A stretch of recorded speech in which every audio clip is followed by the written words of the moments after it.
নমস্কাৰ, স্তুতি গোস্বামী নামৰ ইউটিউব চেনেলটোৰ অন্য এটি ভিডিঅ'লৈ পুনৰবাৰ সকলোকে স্বাগতম জনাইছোঁ। আজি মই আপোনালোকৰ মাজলৈ লৈ আহিছোঁ কলপছলাৰ খাৰ। আহক তেনেহ'লে এই ভিডিঅ'টো চাই লওঁ।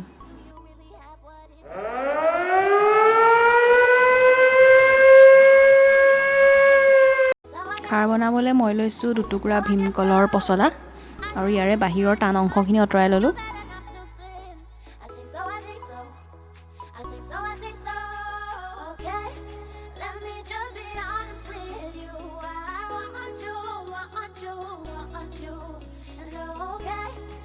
এয়া এডাল ওলালে ভিতৰ কোমল অংশটো, বাকী টুকুৰাও মই উলিয়াই ল'লোঁ। আৰু এতিয়া এইখিনি মই পাতল পাতল মিহিকৈ কাটি ল'ম। আপোনালোকে ডাঙৰ ডাঙৰকৈ কাটি তাৰপিছত গিলাচ দি মাৰি ল'লেও হয়, মই সেইটো কৰা নাই আৰু মিহি মিহিকৈ কাটি লৈছোঁ।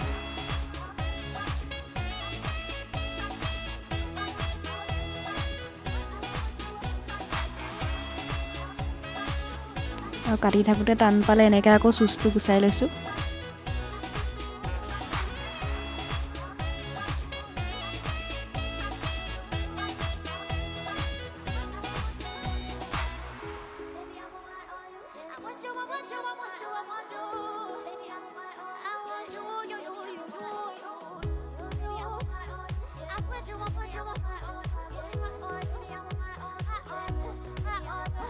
পচলা দুটুকুৰা কাটি হৈ গ'ল। এতিয়া মই নিমখ অকণমান দি এইখিনি ভালকৈ হাতেৰে মোহাৰি ল'ম। কিছুমানে পানীটো পেলাই দিয়ে, মই পানীটো নেপেলাওঁ, যিহেতু ভীমকলহে তিতা নহয় ন।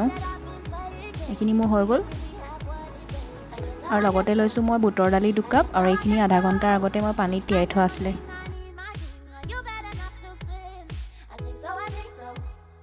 লগত লৈছোঁ 2টা আলু, এইটো অপশ্যনেল হয়, আপোনালোকে ইচ্ছা নকৰিলে নিদিবও পাৰে।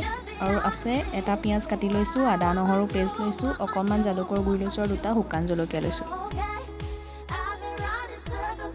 এতিয়া মই বুটৰ দালি আৰু আলুখিনি এটা কুকাৰত লৈ সিজাই ল'ম, আৰু সিজাওঁতে মই ইয়াত অকল নিমখ দিম।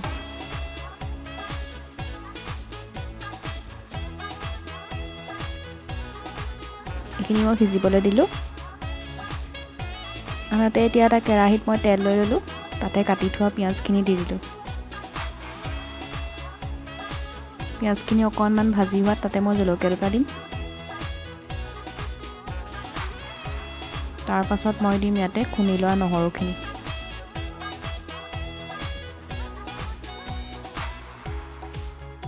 এইখিনি মই ভাজি ল'ম অকণমান দেৰি। তাৰপাছত ইয়াতে দিম মই এতিয়া এচামুচ হালধি। আৰু পিঁয়াজখিনি এনেকৈ ভাজি হৈ যোৱাত ইয়াতে মই কাটি থোৱা পচলাখিনি দি দিলোঁ।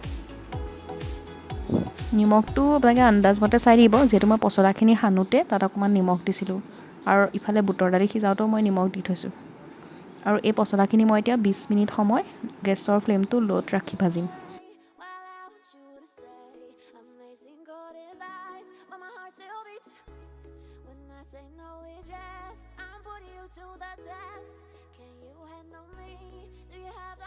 মইতো যিহেতু কোমল অংশটোৱে লৈছোঁ, গতিকে এইখিনি ভাজোঁতে সিজোঁতে ইমান বেছি টাইম নালাগে।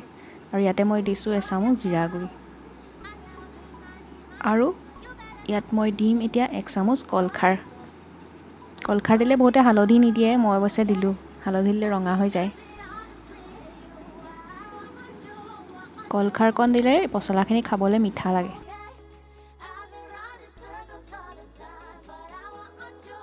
বিছ মিনিটৰ পাছত যেতিয়া পচলাখিনি সিজিলে, তাতে মই সিজাই থোৱা বুটৰ দালিখিনি দি দিলোঁ।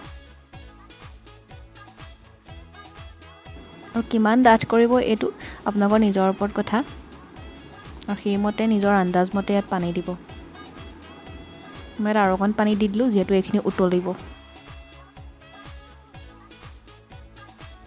বুটৰ দালিখিনি ইমান ভাঙি যোৱা নাই, গতিকে মই এডাল ঘুটনি লৈ এইখিনি ভাঙি দিলোঁ, যিহেতু পচলাত আহো থাকে। আঞ্জাখিনি উতলি থাকোঁতে মই খুন্দি থোৱা আদাখিনি আৰু জালুকৰ গুড়িখিনি দি দিলোঁ। এই পচলাৰ খাৰখিনি মই প্ৰায় আধা ঘণ্টামানেই মিডিয়াম ফ্লেমত উতলাইছোঁ। আপোনালোকে যদি ডাঠ কৰিব বিচাৰে পানীৰ পৰিমাণটো কমাই দিব। আৰু পচলাৰ এই আঞ্জাখিনি হৈ গ'ল খাৰকণ, আৰু ইয়াতে মই দি দিম এতিয়া 2 চামুচ গৰু ঘিউ। আৰু গৰু ঘিউয়ে ইয়াৰ সোৱাদটো বঢ়াই তোলে।